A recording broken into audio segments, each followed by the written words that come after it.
네, 저 인사드리겠습니다. 저 알서포트 글로벌 마케팅 부부 맡고 있는 남영훈입니다. 간단하게 제 소개를 오늘 좀 다르게 드시면, 저 원래 저 개발자예요. 개발자 출신의 마케터입니다. 그렇게 잠깐 얘기드리고, 일단 뭐 앞에서 첫 장에서 장표에서 나왔다시피 알서포트는 골리앗을 선택한 게 아니라 제 다윗을 선택했다라고 일본 시장할 때 얘기를 드려요. 그건 이제 쭉 뒤에 장표 과정 중에서 설명드리겠습니다. 깨알 같은 자랑이라고 한다면 이제 뭐 글로벌하게 한 30여 개국 이상 이렇게 뭐 작게 아이디 뭐 한 개씩 이렇게 하면 한 50개국 정도 또 다 어떻게 쓰는지는 잘 몰라요. 고객이 필요로 하니까 필요할 때 원격을 사용하는 그런 소프트웨어를 개발하는 회사입니다. 그리고 글로벌로 판매를 하다 보니까 한국에서 서버 서비스를 운영을 하면 안 되는 서비스인 거죠. 그래서 글로벌 클라우드에다 올려놓고 서비스를 하고 있고요. 주로 이용하는 건 이제 아마존 AWS 이용해서 뭐 미국, 유럽, 아시아, 그리고 일본, 한국 쓰고 있고, 일본 같은 경우에는 지진도 많잖아요. BCP-DRP 고려해서 한국하고 일본 동시에 이제 미러링 형태로 백업이 되는 그런 구조도 하고 있고, 또 클라우드도 마냥 비용이 저렴한 건 아니더라고요. 그래서 일본 서비스 하는 데 있어서도 하이브리드라고 얘기를 하죠. IDC를 섞어서 써요. 이제 저희는 일본의 사쿠라 IDC도 쓰고, 일본 도쿄 AWS 리전도 사용을 하고 있고요. 그와 유사하게 한국도 KT 클라우드와 IDC와 같이 섞어서 쓰고 있습니다. 일본 진출할 때 이런 얘기 잘 안 해드리잖아요. 좀 IT적인 거, 테크니컬적이기도 하고. 일본 시장에 대해서 제가 꼭 안 빼먹고 계속 보는데요. 저는 이제 상반기, 하반기 때 꼭 이 자료를 한 번씩 다시 봐요. 한국어로 편하게 이 자료 보는 게 다른 데 잘 없더라고요. 그래서 스택.스프릿.kr 들어가 보면 이제 매달 기준으로 주요 소프트웨어 시장 규모가 나오는데, 뭐 다들 아시겠지만 미국 46% 1등 시장이죠. 그게 2등, 3등이 어딜까 봤더니 일본에 저희는 하고 있는데 일본이 2등인 거죠. 6.3%. 그 다음이 영국. 거의 둘 비슷비슷해요. 1년, 2년 사이에 2등, 3등 왔다 갔다 하는 편이고요. 근데 한국은 16위로 됐더라고요. 얼마 전에 봤을 땐 14위였는데 16위가 됐고, 최근에 요 사이에 있는 구간에 국가들이 좀 관심이 계속 있어요. 그냥 계속 미래 창출 목표를 필요한 거고. 일단 단계적 일본 진출, 여기 파트서부터는 알서포트가 일본에 진출하면서 경험치를 한번 정리를 해본 내용입니다. 사업 초기에 시장조사, 파트너 발굴, 처음부터 사실 알서포트는 지인이 있었어요. 키맨이라고 얘기하는. 그 키맨을 통해서 파트너 판매를 본격적으로 실제 실행했고 확대해 나갔습니다. 그리고 현재 근래 들어서 한 3년간은 파트너 마케팅을 더 강화하기 위한 세일즈 마케팅 현재에서 지금 해오고 있습니다. 알서포트 시장 진출 설립일자가 이제 2001년 11월 6일이거든요. 근데 시장 진출은 2002년 상반기 때 했어요. 사실은 이제 키맨이 있으셨고, 그 키맨 분이 파트너를 잘 소개를 해줬고, 그래서 2002년 첫 해에 1000개 아이디를 턴키로 판매를 했어요. 그래서 그 파트너가 계속 판매를 하고 1000개가 끝나고 나면 다시 또 추가 주문하고. 저희가 이제 하드웨어 제품이 아니잖아요. 이런 공산품이 아니고 소프트웨어다 보니까 라이센싱을 판매하는 건데 사실은 쉽지 않거든요. 전 시장에 가서 바이어 미팅을 가서 어떻게 라이센스를 팔 것이냐. 운이 좋았다. 제 얘기를 드릴게요.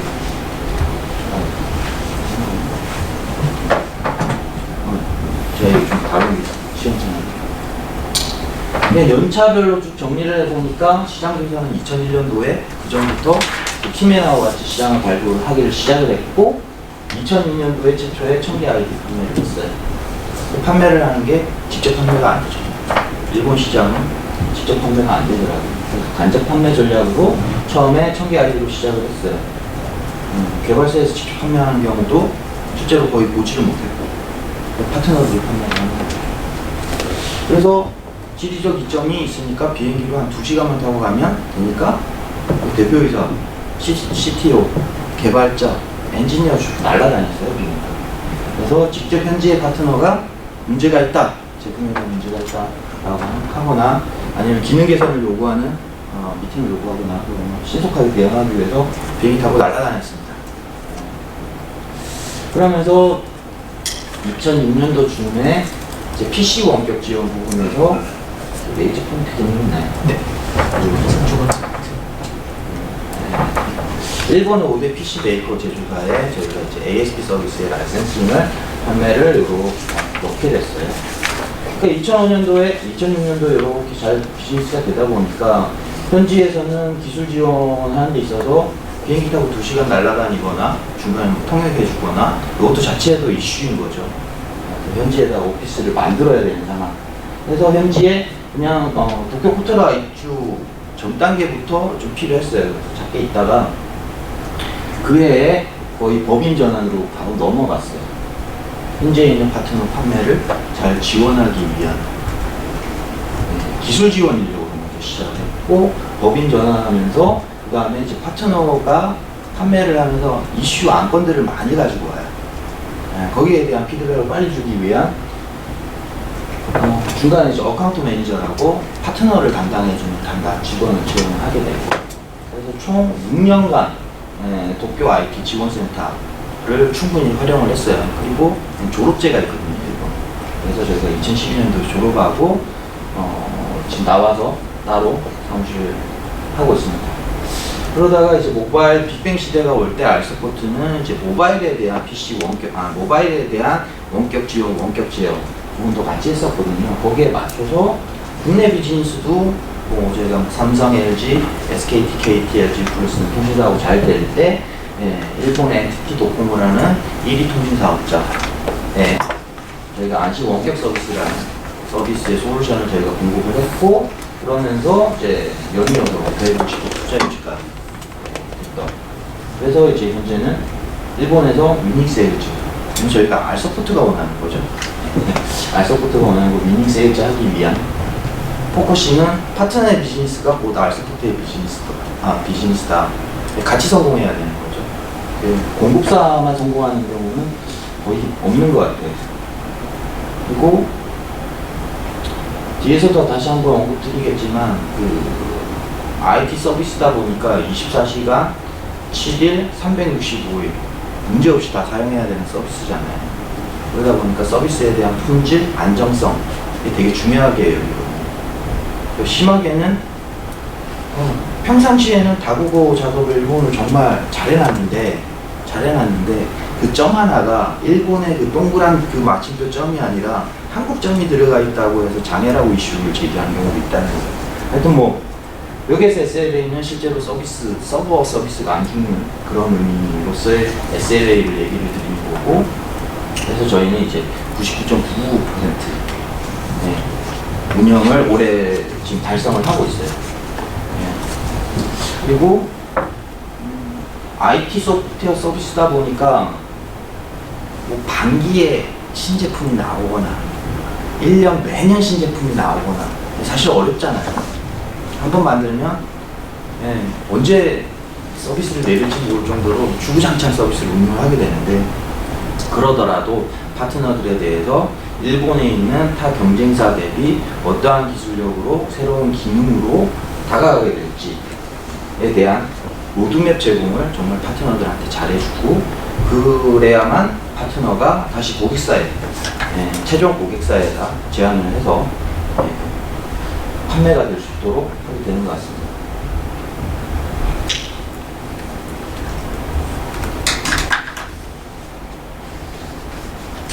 알서포트가 14년도 1월달에 상장을 했거든요. 1월달 상장하고 난 다음에 15년도에는 좀 매출이 꺾였어요. 상장을 못하고. 하지만 다 통합해서 봤더니 이제 전체 매출의 50% 이상이 이제 해외 매출인 거죠. 올해도 거의 동일하게 해외 매출이 더 많습니다. 그래서 2018년도에 전체 매출이 247억인데 그 중에서 53%가 일본 매출이거든요. 일본의 파트너들이 잘 팔아주고 있어서 가능한 일인 거고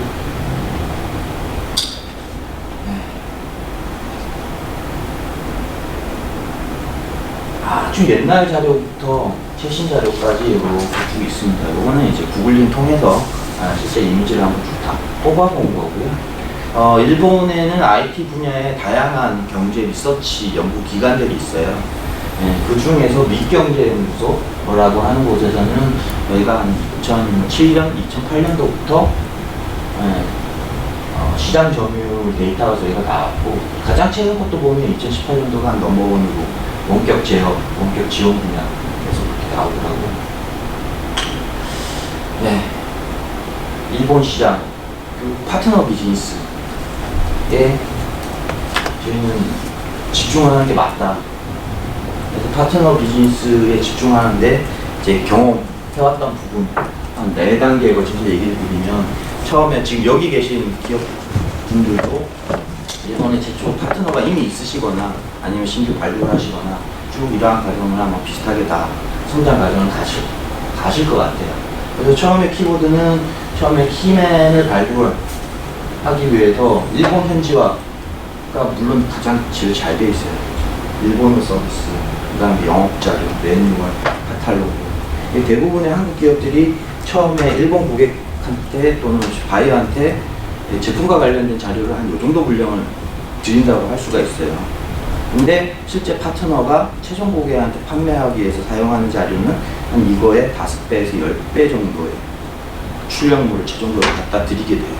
일본의 비즈니스가 좀 그렇더라고요. 그래서 일본 현지화에 대한 노력 정말 많이 해야 될 것 같고요. 그 다음에 이제 파트너 확장 단계.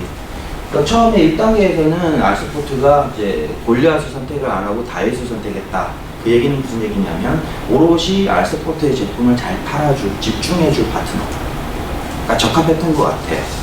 왜냐면 저희는 이제 니치 마켓이라고 해서 정말 그걸 필요로 하는 고객사에서 관심을 가지고 실제 구매를 하게 되는 그런 제품이다 보니까 그랬던 것 같고요. 그러다가 이제 파트너 확장 단계에 이제 넘어가게 돼요. 하나의 파트너가 아무리 열심히 잘 팔아주더라도 작은 파트너사 같은 경우 직원이 작게는 1명 또는 5명 미만인 경우도 있어요. 실제로 1년 내내 영업을 했을 때 기대치만큼 그렇게 활동하기 쉽지는 않죠. 그래서 중형 파트너, 대형 파트너 확대하는 데 있어서 알스포트는 1단계에서의 키맨 분이 그 다음에 이제 중형 소개를 해주시는 거예요. 그 중형을 소개를 받고 그 다음에 좀 더 큰 대형. 지금은 그 대형 파트너하고는 저희가 정리가 한번 됐어요. 죄송합니다.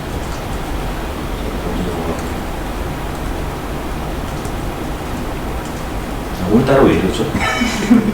잘 못 쓰겠네요. 네, 그래서 S&B 파트너하고 신뢰를 먼저 맺고 대형 파트너 소개받아서 쭉 갔는데,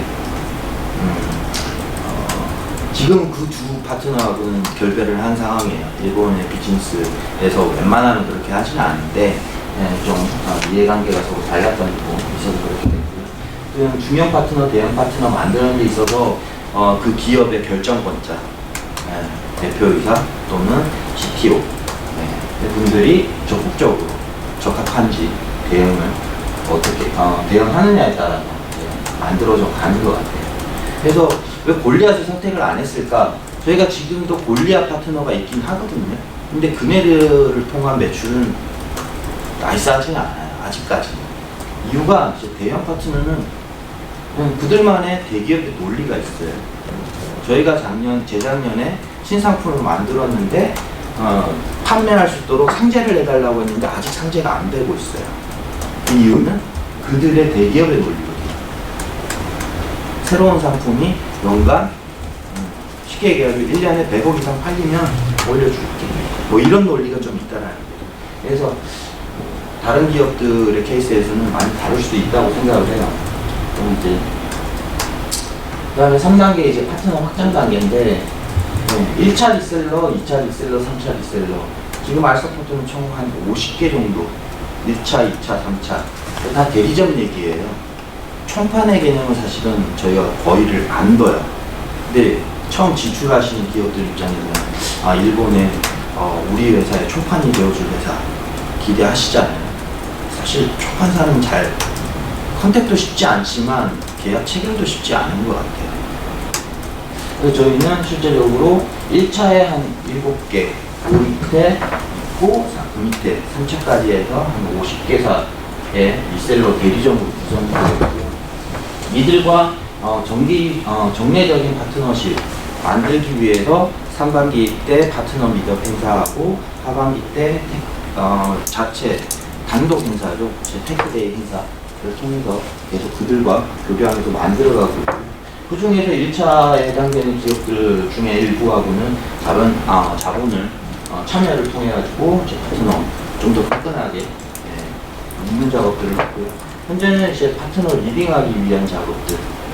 그러니까 그 기존에 있던 파트너들이 거기 안에서도 하나의 판매하는 팀 단위거든요. 그 팀들 외에 다른 산업군에 또 판매를 잘할 파트너를 더 만들기 위해서 수평적으로 더 다른 파트너들을 더 확대해서 모집하고 있는 단계입니다. 스톱워치를 쓰려고 했는데 까먹었는데.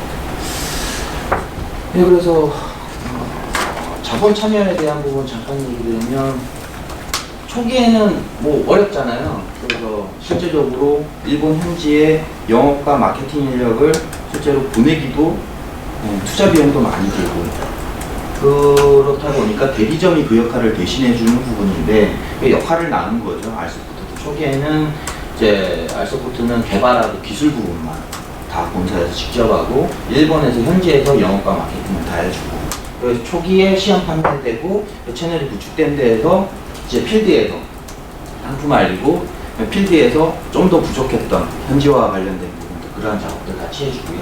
그러다가 이제 어느 정도 파트너도 판매가 원활해지고 조금씩 성장해가는 중간 단계쯤 되면은 이제 위기 시기가 한 번 와요.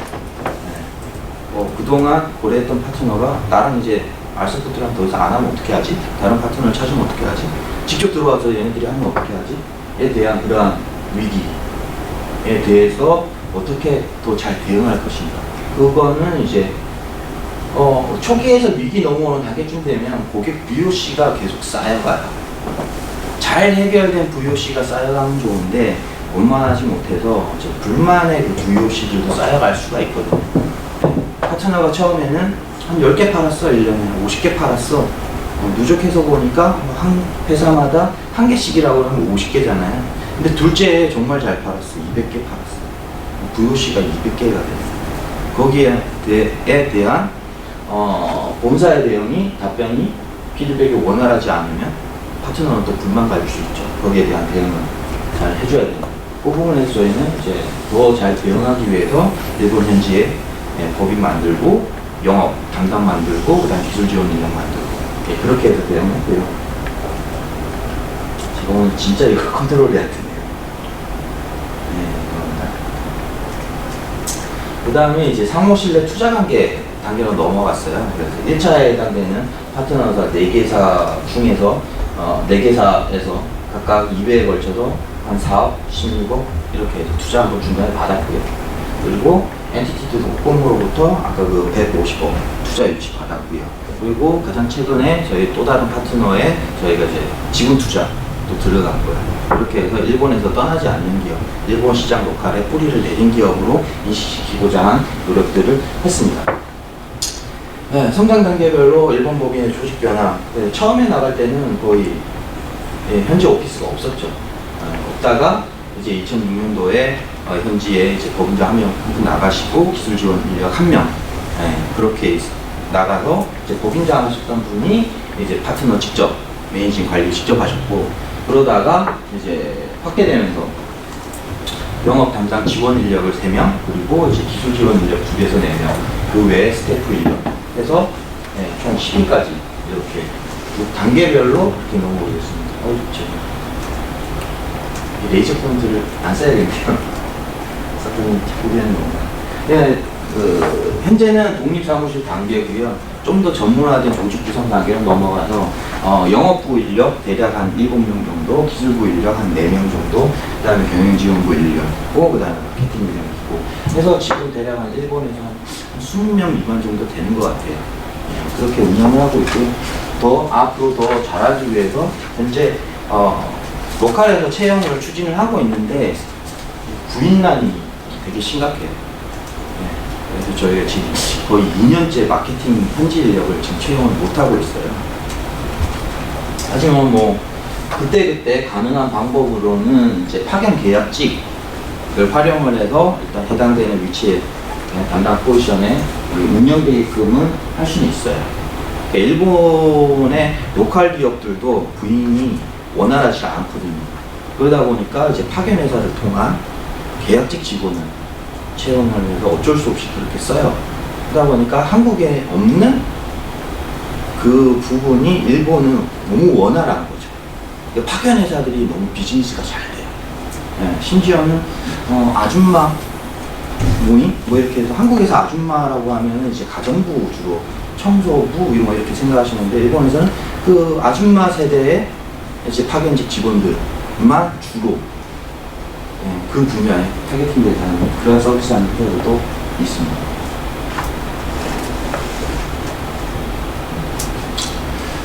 일단 쭉 알서포트가 2002년부터라고 하면 지금 한 18년 일본 고객들의 성향을 가만 보면 이제 일본 고객들이 이제 IT 서비스를 도입하는 데 있어서 시장 조사하고 BMT하고 일본에 있는 로컬 기업과 비교하고 또 동일하게 해외에 있는 글로벌 기업들하고 비교하고 하는데 총 한 1년 이상 통상 1년 이상 하는 것 같아요.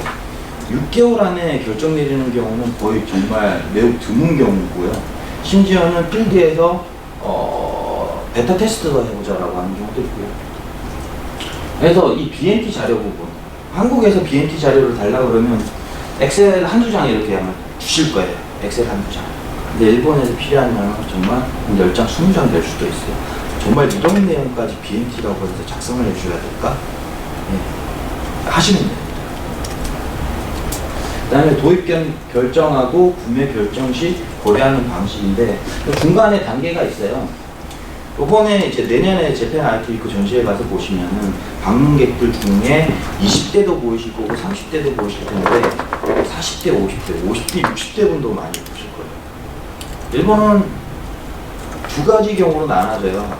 연령대가 좀 있으신 분들은 진짜 구매 확장하시는 분들, 50대, 60대 주로 있으시고 30대, 40대인데도 구매 결정하는 데 있어서 그냥 비용 집행을 본인이 할 수 있는 그게 돼요.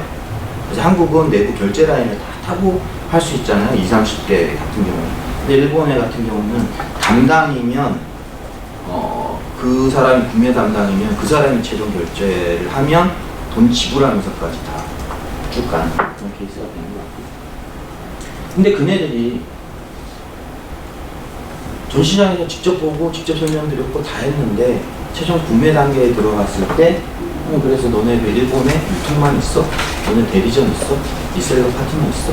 그럼 거기통해서 살래를 요청하는 경우가 있어요. 요거에 대한 좀 고민하셔야 될 것 같아요.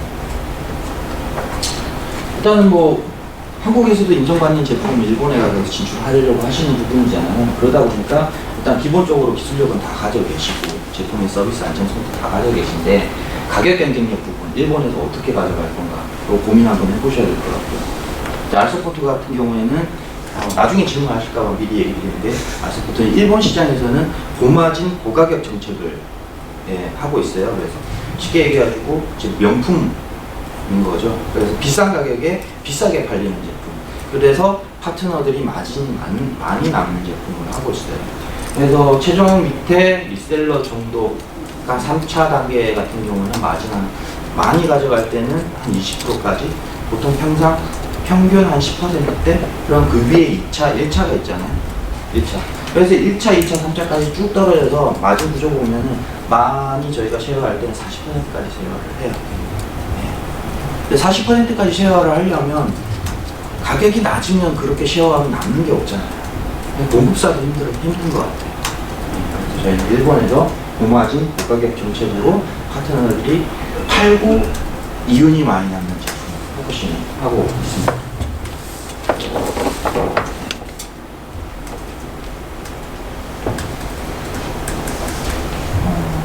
일본 시장에 대한 특성 이해는 뭐 다른 데서도 많이 들으실 것 같아요. 고유의 그들만의 문화, 명함을 주고받을 때 반드시 두 손으로 받아야 된다. 부터 고기에다 뭘 쓰면 안 된다. 다양한 것들이 많아요. 다양한 것들에 대한 이해가 먼저 좀 필요한 것 같고요. 어떻게 진출할 것인지, 정말 파트너를 만들기 위해서 어떻게 만들어갈 것인지 고민해봐야 되고, 알서포트는 앞에 설명드린 그 과정들이 쭉 있어갖고, 그래서 시장 특성 다 이해하고 난 다음에 이제 알서포트 입장은 고품질의 고안정성을 갖고 있는 제품, 그리고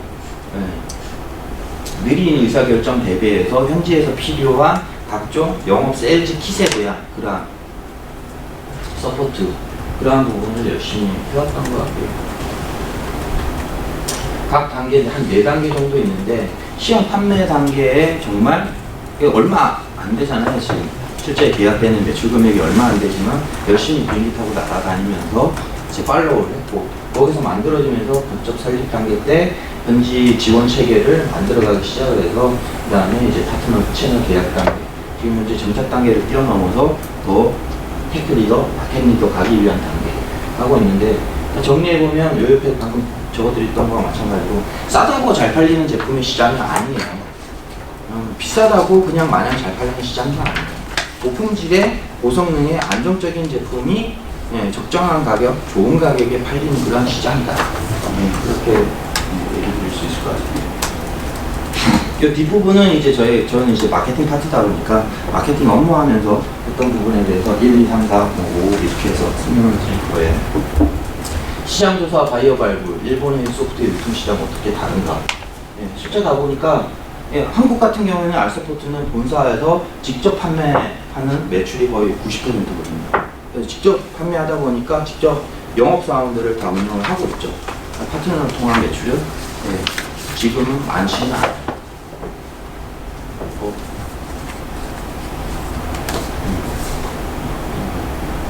그래서 한국은 공급사하고 최종 고객사하고 직접 뭐 판매하고 데모 시연하고 직접 이렇게 다이렉트로 뛸 수 있는데, 일본 같은 경우는 중간에 파트너로 통해서만 거의 가능한 거죠. 알서포트의 경우 적어도 그랬어요.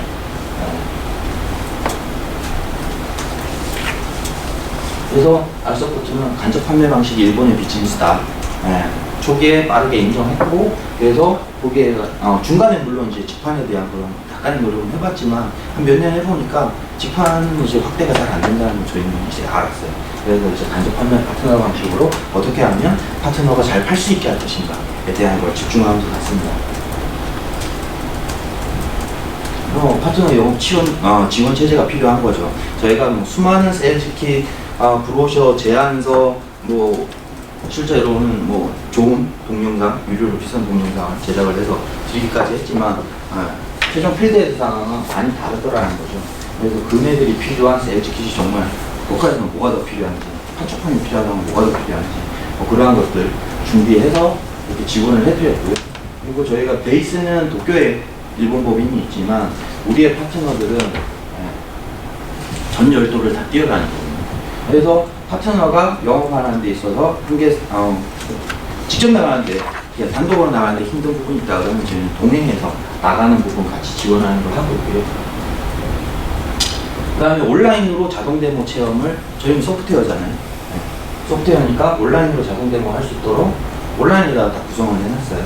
그래서 리모트 콜은 PC 원격 지원하는 소프트웨어 서비스인데, 온라인에서 저렇게 5분간 무료 체험하는 버튼 누르면 클라우드에 있는 원격 PC랑 실제로 원격 붙어서 내가 이제 지원하는 체험 빠르게 해볼 수 있는 이제 매일 돌리고 있는 서비스 하나 있고, 그 다음에 또 이제 리모트 뷰 원격 제어 서비스인데, 이게 지금 일본에서는 재택근무, 일하는 방식에게 원격 근무에 해당되는 서비스 솔루션으로 저희가 지금 판매를 하고 있고요.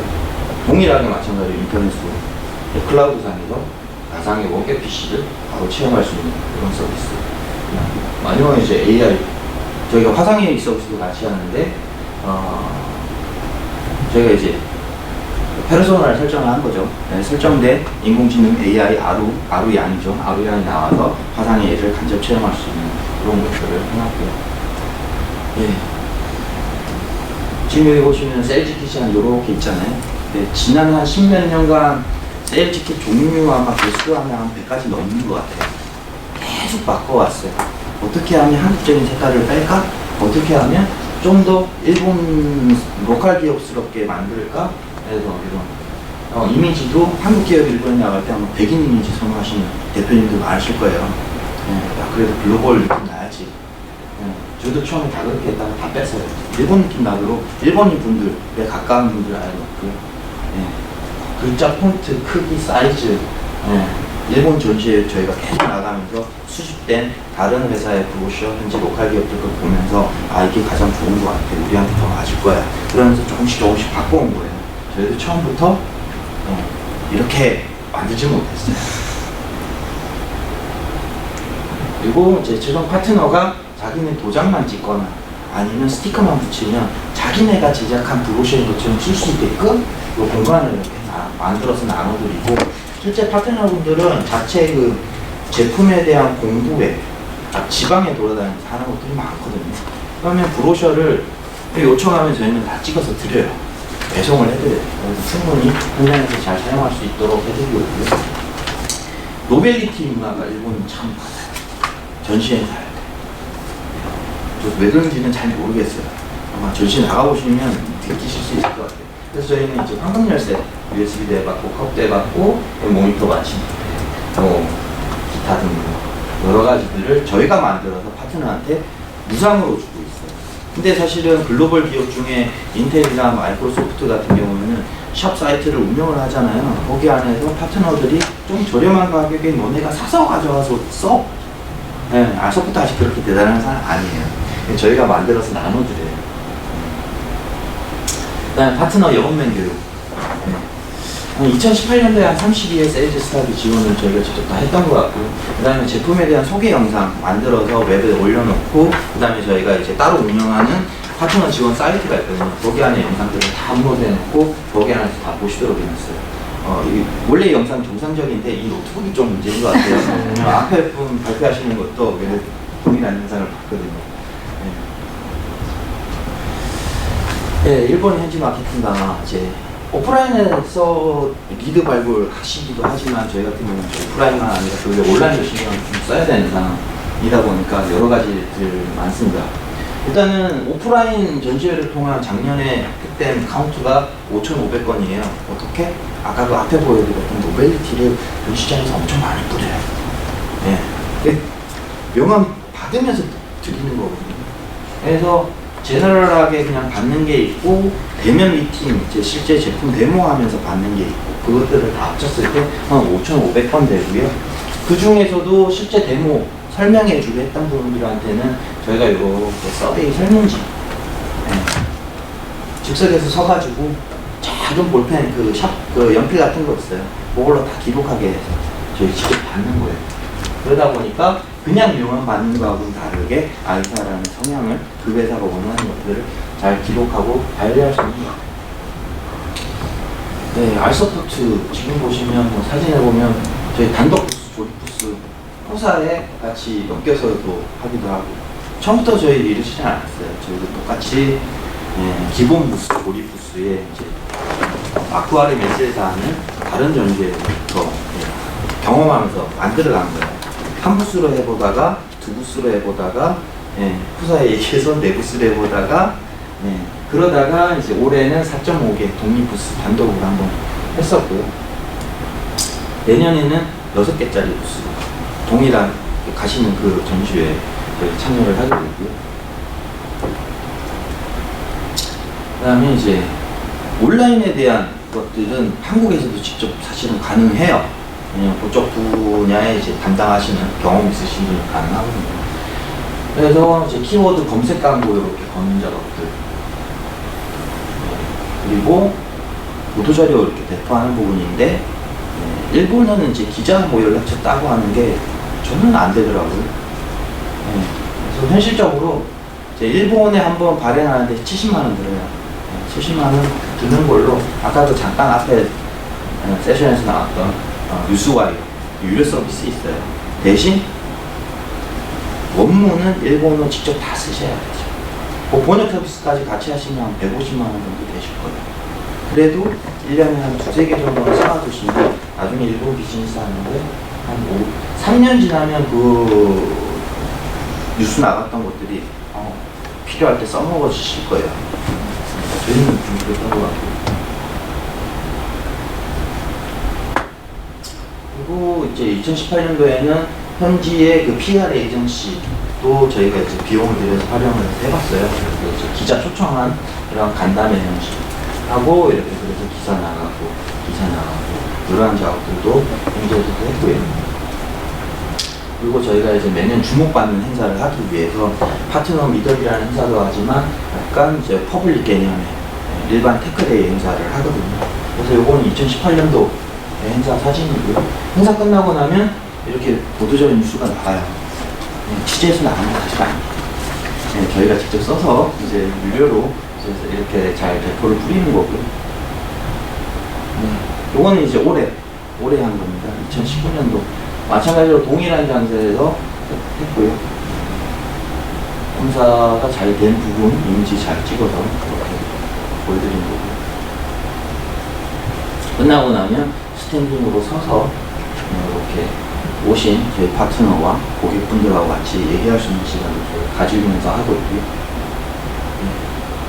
그다음에 이제 맞춤형 세일즈키, 아까 앞에서 약간 중복이라. 그리고 이제 파트너사들이 운영하는 웹사이트가 있어요. 그 웹사이트에 우리 제품이 항상 최신의 콘텐츠가 잘 올라가주면 좋잖아요. 근데 사실은 그게 원활하진 않아요. 원활하지 않아서 저희가 더 적극적으로 좀 오래된 콘텐츠 있으시면 얘기해달라 그러면 저희가 여기 내부에 본사에서 다 작업해서 HTML 파일 덩어리를 드려요. 그러면 그 파트너사들은 뭐 요걸 통으로 올리는 거죠. 그렇게 해서 바꿔가는 작업들을 하고 있습니다. 시간은 지금 너무 많이 썼죠. 이 영상은 좀 건너뛸게요. 일본의 재택근무 일하는 방식의 개혁이라는 거에 맞춰서 저희가 실제 비용을 들여서 한국에 있는 영상 제작 업체를 이제 현지 로케로 일본까지 나가서 찍은オフィスに出社して働く山田さんと自宅でテレワークを行う鈴木さん。 이건 좀 건너뛸게요. 여기서 깨알 같은 자랑 하나 드리자면 이제 유튜브에서 영어 스펠링으로 알서포트 재팬이라고 검색하시면은 거기에 웬만한 일본의 영상들 다 올라가 있습니다. 거기서 한번 봐주시고 좋아요 이렇게 썸네일 한번 찍어주시면 크게 도움이 됩니다. 그리고 이제 파트너에 대한 지원 시스템 강화는 무슨 얘기냐면 대부분은 어떤 시스템 없이 그냥 시작할 수 있잖아요. VOC도 오고 하면 엑셀 파일에다 문서에다가 잘 저장하면 되고 요즘 구글 드라이브 스프레드시트에서 서로 다 기록할 수 있고 하지만 이 데이터가 이렇게 담당하는 사람마다 흩어지는 그래서 집중 관리가 안 되는 그런 어려움들을 경험을 똑같이 했어요. 그래서 커뮤니케이션 강화하기 위한 창구를 저는 이제 자체 웹사이트를 개발을 해서 PSS 사이트 만들어서 이제 파트너마다 아이디 드리고 여기 안에 들어오시면 판매에 필요한 모든 대부분의 컨텐츠들이 다 들어가 있어요 라고 매번 행사할 때마다 제가 설명을 드려요. 처음에 파트너 계약할 때 설명을 드리고 그래서 들어오면 안건 이슈라고 하는 것들을 여기에다가 다 이 메뉴 중에 하나 CS 이슈 같은 것들 다 올릴 수 있게 해주고 그리고 이게 이제 본사하고 커뮤니케이션이 더 빨리 될 수 있게끔 이동하는 파트너의 영업사원이 이동하면서 모바일로 작성해서 올리면 외부로 그냥 자동으로 올라오고 외부로 자동으로 올라가는 게 한국으로 당연히 자동으로 넘어오겠죠. 한국에 있는 기술 지원 엔지니어와 개발자가 일본어를 잘하시면 좋아요. 못하시죠. 그래서 중간에 누군가 번역해주던 과정이 한 3년, 거의 한 10년 넘게 그렇게 해봤어요. 그러다가 이제 최근에 좋은 서비스들이 많이 나왔잖아요. 그래서 저희는 뭐 깨놓고 얘기 드리면 파파고의 인공지능 번역 서비스 API를 그냥 이용해서 그냥 논문이 들어오면 그냥 자동 번역돼서 그냥 R&D 개발자 기술 지원 담당자한테 바로 가격을 만들어놨어요. 그렇게 한 부분 좀 다른 것 같습니다. 그 다음에 끊임없이 파트너와 소통하기 위해서 파트너 뉴스레터들을 보내요. 이렇게. 요번엔 리모트콜 랩이 뭐가 새로 나왔어요. 다른 기능들은 행사였어요. 뭐 이런 내용들을 쭉쭉쭉 담는 것들을 많이 했습니다.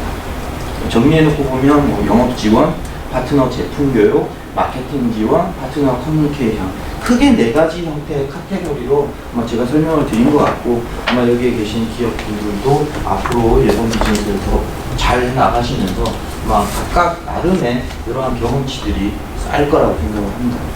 제 얘기는 여기까지만 드리고 혹시 질문 있으시면 뭐 전시회 부스 뭐 상관없이 한 10가지 제가 질문 받을게요.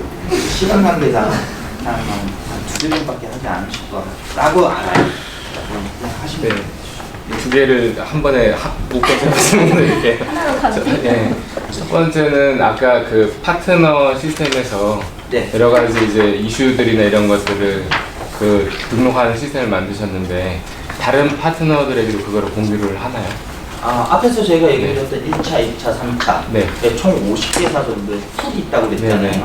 그 풀마다 대표 아이디 하나씩 다 드리고 네. 거기 밑에 있는 영업 파트너 사원들이 들어오면 들어오고 나가고 계속 하잖아요. 네. 그걸 다 받아서 이렇게 아이디를 다 만들어드려요. 네. 내용은 예를 들면 A 파트너사도 C 파트너 공통적으로 이슈들이 있을 수 있는 건데 예. 이제 그런 내용들을 서로 공유를 하게끔 하는 건지 아니면 파트너별로 다 그런 거를 다 블록을 쳐서 아마 이 부분이신 것 같아요. 네. 진출한 지 얼마 안 됐는데 우리 제품에 이슈가 있는 게 다른 옆에 파트너가 그쵸. 알면 네. 기분 나쁠 수도 있고 이렇게 아예 별로 안 좋은 제품을 왜 팔아야 돼? 저희 그 과정은 좀 지나왔어요. 네, 지금 그 다 과정은 공유를 지나왔고 하시는 거. 지금은 네. 다 공유가 되어 있어요. 그럼 웬만하면 파트너끼리의 그 사실은 어떻게 보면 경쟁일 수도 있잖아요. 어떻게 보면 네. 그러면 일본 열도를 50개로 지역으로 이렇게 나눈 건지 아니면 자유로 경쟁할 수 있게 한 건지. 저희가 지금 50개사 풀이 있다고 그랬잖아요. 네. 도쿄 안에만 활동하는 그 파트너 1차, 2차, 3차 하더라도 15개가 넘어요. 도쿄 안에. 네. 그들은 그들만의 특이하게 이제 이렇게 분업화가 좀 나눠져 있는 것 같아요. 네. 왜냐면 아까도 얘기드렸다시피 그 일본은 한번 거래가 일어나면 웬만하면 거래를 안 깬다 그러잖아요. 네. 10년, 20년 계속 하다 네. 보니까 판매하던 공급하던 곳에 공급하시는 것 같아요. 네. 그래서 파트너들 사이에 충돌이 나는 경우가 그렇게 많이 못 봤어요. 네. 저 한국은 서울에서 하고 있으면은 뭐 부산도 어디에서 팔고 뭐가 막 아까 어디 떴다 그러면 달라들어서 가격 네. 달라 그러잖아요. 네. 서로 막 저쪽에는 모르게 우리만 가격 줘. 일본 그런 거 없어요. 예를 들면 동경에 있는 파트너가 홋카이도에서도 판매를 해도 문제가 없다든지 그런 건가요? 아니면 거기 홋카이도 쪽에 있는 파트너는 따로 이렇게 정해져 있는 거예요? 자기들끼리 안에서 나누는 거. 그건 그렇게 없어요? 충돌이 나는 경우는 거의 없던 네. 것 같아요. 만약에 혹시 있다라고 하더라도 나름의 규칙들이 있잖아요. 네네. 뭐 어디가 먼저 팔로우를 시작을 했는가, 팔로우를 시작했다고 해서 거기에다 마냥 안 주시잖아요. 6개월이 지나는 동안 노타치 한 번도 안 건드렸다가 될 만하니까 최근에 한 달 전에 했던 업체가 뭐 거의 성사되고 야 그거 원래 내 거야 줘. 네, 그런 경우는 안 해주니까 그 룰이 똑같이 하시면 돼요. 네. 또 하나는 이제 지금 그래 충성도 높은 그런 파트너들을 우리한테도 좀 공유를 해주면 굉장히 좋을 것 같다는 생각이 들어서. 좋은 얘기 하셨는데요. 네. 실제 그 한국소프트웨어는 회사랑 같이 2014년도에나 한 번 했어요. 예. 알서포트 같은 경우 저희 파트너 저기 해서 컨소시엄 구성에서 한번 가봤는데 네. 적합하지는 않은 것 같아요. 왜냐하면 주 관심사가 다르잖아요. 네. 서비스 영역이 다르기 때문에 가장 좋은 건 적합한 파트너를 직접 경험하시고 찾는 게 제일 베스트라고 생각이 드네요. 두 가지 섞어서 질문하신다니 한 4가지 하시면 네네. 질문 하나 드릴까요?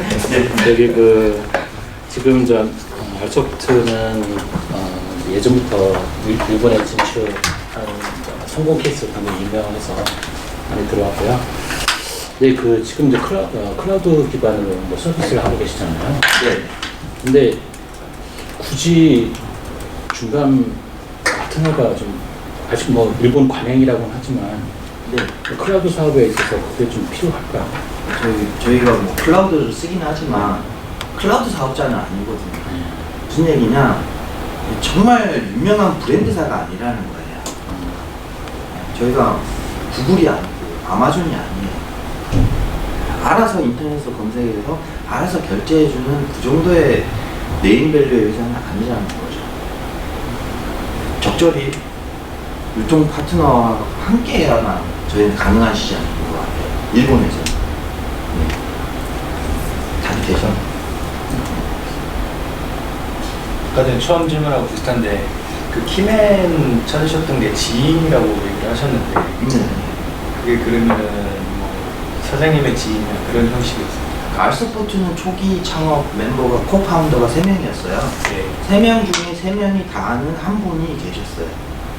일본의 제일 동포 분이셨고, 그분이 일본에서의 그 비즈니스를 한번 만들어보자 관심이 있으셔서 아이디어 개념은 실제로는 거의 2001년도부터 됐던 것 같아요. 그러면 초반부터 알서프트가 일본에다가 그렇게 클라우드 베이스로 하겠다라는 생각이 있지는 않았다는 말씀이시죠? 처음에는 저희 똑같았어요. 제가 2002년도에 판매할 때 당연히 한국에 IBC에 서버 있었고 한국에서만 서비스를 일본까지 했었어요. 팔리다 보니까 좀 더 안정적으로 필요하네 라고 하니까 일본에 있는 IBC 그룹 어디야? 거기 서버 올리자. 서버 올리고 그게 한 2006년도쯤 된 것 같아요.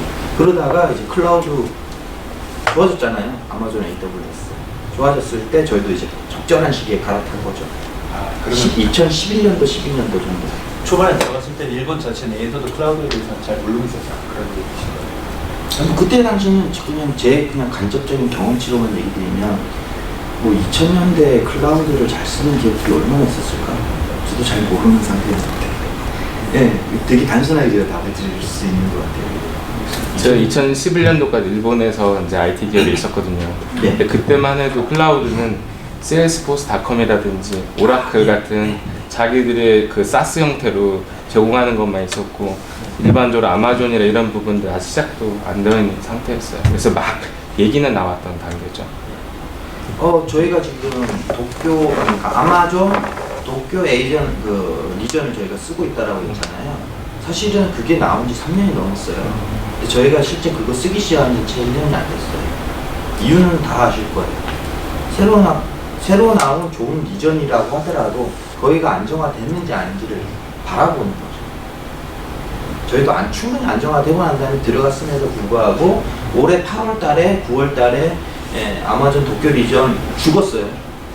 6일간 8월 달에 6일간 죽었어요. 근데 저희는 이제 하이브리드로 사쿠라 IBC도 쓰고 있기도 하고 한국도 동시에 쓰고 있고 하니까 장애 나면 바로 리전을 그냥 전환시켜서 벌려버리거든요. 그래서 저희는 안 죽고 계속 했던 거예요. 하여튼 안정적인 서비스를 찾아서 만들어서 일본에 공급하는 거죠. 제가 시간이 너무 많이 썼죠. 질문 있으신가요? 뭐 민감할 수 있긴 한데요. 답변 안 해주셔도 될 것 같아요. 대형 파트너사랑 왜 결별을 하게 되죠? 아니, 대형 파트너랑 딱히 뭐 결별이 아니고요. 한번 떠났다가 다시 왔어요. 최근에 다시 왔어요. 지금. 오츠카 쇼카이라고 정말 일본에서 큰 유통사거든요. 저희 파트너도 하고 막 이러다가 이제 경쟁 제품을 한번 넘어갔었어요. 경쟁 제품으로 넘어가서 저희 제품을 판매하던 걸 거의 다 빼고 다 내리고 경쟁 제품이 랩링크였던 것 같아요. 그 제품을 팔으라고 했는데 영업사원들이 팔러 다니면 고객들이 얘기 들어보고 자꾸 리모트 콜을 달라고 하더라고요. 얘네들이 한 3년 당해보니까 안 되겠다. 올해 다시 정식으로 다시 올려놓고 판매를 하고 있습니다.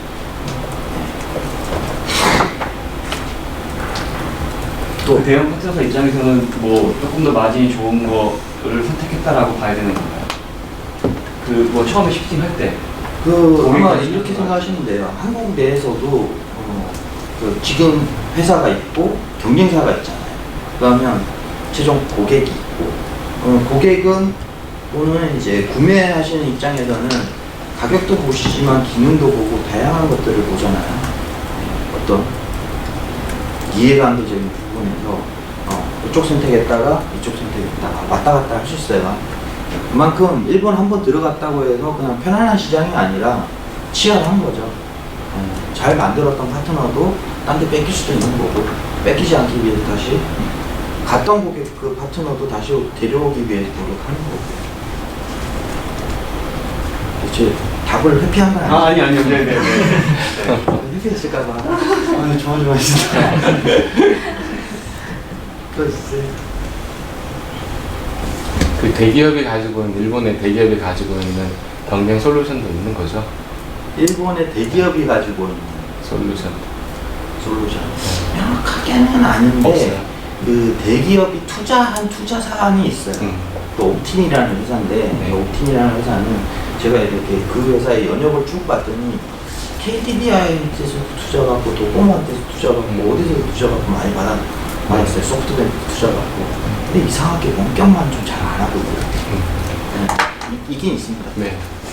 일본의 그 소프트웨어 시장은 글로벌 소프트웨어의 경쟁 가축 시장이라고 보시면 맞을 것 같고요.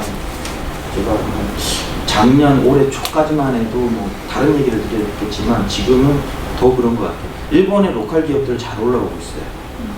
네. 과거에는 일본 내부에도 그렇게 투자를 안 했거든요.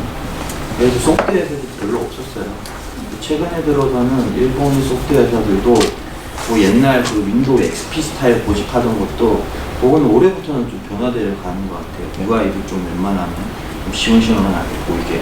근데 아직까지도 기업의 담당자들은 옛날 윈도우 XP 스타일, 정말 XP라는 윈도우 9598 스타일을 좋아하는 그런 회사도 많아요. 질문 혹시 이렇게 주최 측에서 그만하세요만 안 하는 네, 네. 본부장님 지금 이제 봤을 때 뭔가 새로운 것을 하고 일본에 진출을 할 때 팀의 소양 중에 가장 중요한 게 뭐라고 생각해요? 뭐 우선순위를 따지자면 뭐 지금 키맨을 만난다 뭐 이런저런 키맨이 있는데 이 소양 어떤 이 소양 뭐 능력 뭐 어떤 인덱스가 가장 중요하고 정답은 그거 하나인 것 같은데요. 정답은 기브앤테이크가 맞아야죠. 기브앤테이크가 맞는 게 거기 안에는 무엇을 주고받을 거냐 그 관계인 건데 뭐 당연히 한국 기업 입장에서는 일본의 로컬라이제이션 하는 데 있어서 뭐 현지 검수도 좀 해주는 게 필요할 거고 일본에서 필드 베타 테스트 해보고 싶은데 일본의 고객들 테스트 가능한 고객 발효도 좀 해주는 게 필요할 것이고 뭐 어떤 그러한 현장 필드에서 필요한 것들에 집중돼서 주고받는 관계가 잘 맞아야 되는 게 맞지 않을까 생각합니다. 가장 심플하게 좀 답을 드려봤습니다. 보통 일본 전시회 이렇게 공동관으로 구성되어서 나가시면 한 기업당 출장자 인원을 몇 분씩 나가시나요? 제가 굳이 이 질문을 드리는 이유는 최소 2명으로도 나가봤고 4명으로도 나가봤고 6명으로도 나가봤어요. 과연 출장을 전시회 나갈 때 몇 명의 인원이 가장 적정한 인력일까? 정말 안 되는 경우 1명만 보내는 경우도 봤어요. 그 경우는 정말 화장실 갔다 오고 못하고 밥도 거의 굶어가면서 하시는데 부스 안에 사람이 너무 없으면 또 그렇게 눈에 시각적으로 보이는 그러한 뭔가에 이렇게 없으면 잘 안 들어오거든요. 부스 안에. 그래서 한번 얘기를 드려봤고요. 일본은 아까 제가 노벨리티 얘기를 드렸지만은 전시장에서 브로셔를 잘 안 가져가세요. 한국이나 해외 영어권이나 가면 그래도 관심 있고 하면 브로셔를 이렇게 보고 눈치 봐가면서 이렇게 가져가잖아요. 일본 안 가져가세요. 그래서 배포하실 방법은 하루에 150장을 뿌리겠다. 그럼 서서 그냥 아침 인사, 점심 인사 그냥 하시면 돼요. 오하요 고자이마스라고 주시거나 건니치와 주시거나 어쩔 수 없이 받아가시는 분들 받아가세요. 근데 뒤에 이렇게 전시해 놓잖아요. 디스플레이 놓잖아요. 디스플레이 놓은 거 끝에 가져가셔야 돼요. 아니면 거기다 버리고 가시거나. 얘기하는 식이고. 명함을 줄 때 그 노벨리티를 주면서 명함을 따는 이유도 저희 일본 법인 직원들한테 물어봤어요. 저렇게 도우미를 많이 쓰고 노벨리티를 많이 뿌릴까? 제가 전 세계 전시회 다녀본 중에 그렇게 도움이 많이 쓰는 전시회는 저는 일본 전시회가 제 느낌상으로 2015년도에 처음 봤을 때 놀랐어요. 와, 이렇게 많이 쓰나. 명함을 안 준대요. 샤이한 거죠. 샤이해서 명함을 안 주기 때문에 그거 뺏으려고 이렇게 조그만하게 뭔가를 준다는 거예요. 그 아이템도 저런 걸 줘? 왜 쌀을 주지? 쌀팩을 줘요. 뭐 긴급 구호 군난식품 같은 거. 또는 이렇게 뭐 이렇게 빵 같은 걸 줘요. 근데 그걸 받으면 집에 가서 이제 가족 이제 한 잔이나 두 잔이 있으니까 이제 어린 자녀들 이제 선물처럼 준다는 거예요. 아, 그래서 그렇게 작은 것도 하는구나. 특이한 노벨리티는 소고기. 예, 1등급 한우 소고기 같이 1등급 와규 소고기를 경품으로 해놓고 예, 하는 우리의 경쟁자도 많았어요. 스카이뷰라고. 스카이뷰 맞죠. 그 회사가 2015년도에 그렇게 했던 것 같아요. 최근에도 아마 올해 보셨죠? 올해 갔을 때 소고기. 소금 못 봤어요. 고기를 많이 드셨구나. 옛날에. 다양한 게 많습니다. 그 외에 또 궁금한 거 나중에 또 생각나는 거 있으시면 네. 연락 주시면 됩니다. 네, 감사합니다.